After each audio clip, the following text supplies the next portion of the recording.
असमसान में बैसल जोगिया असगड़ धुनी रमोने छे नहीं छे लोक वेद घड़े आंगन निर्जन भवन बनोने छे।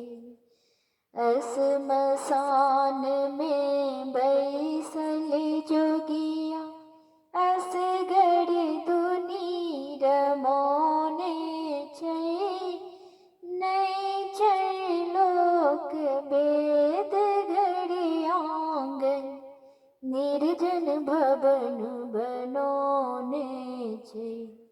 ढेरक ढेर मुंड छै तई पर बाघक छाल छोने छै नहीं छै लोक वेद घड़े आंगन निर्जन भवन बनोने छै। अपने जोगिया नंगटे बैसल एकटक ध्यान लगाने छे।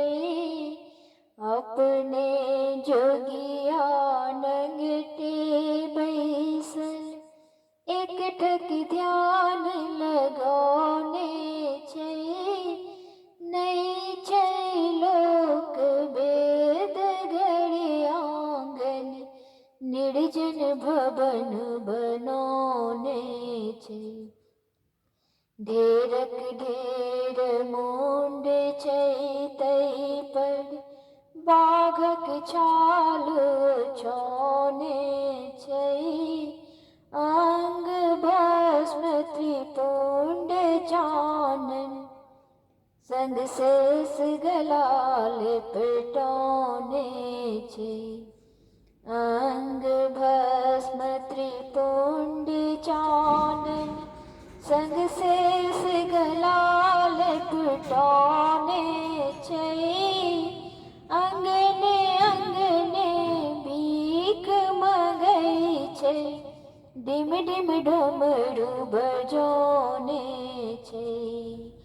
अंगने अंगने भीख मंगई छे डिम डिम डमरू बजोने छे नहीं छे लोक वेद घड़े आंगन निर्जन भवन बनोने छे। असमसान में बैसल जोगिया असगड़ धुनी रमोने छे नहीं छे लोक वेद घड़े आंगन निर्जन भवन बनोने छे। मिथिला परंपरा चैनल में अहाँ सब गोटे के स्वागत है। ये हमार प्रस्तुति छल। यदि अहाँ सबके नीक लागे तो प्लीज लाइक शेयर और सब्सक्राइब करो। सुनबाक लेल धन्यवाद।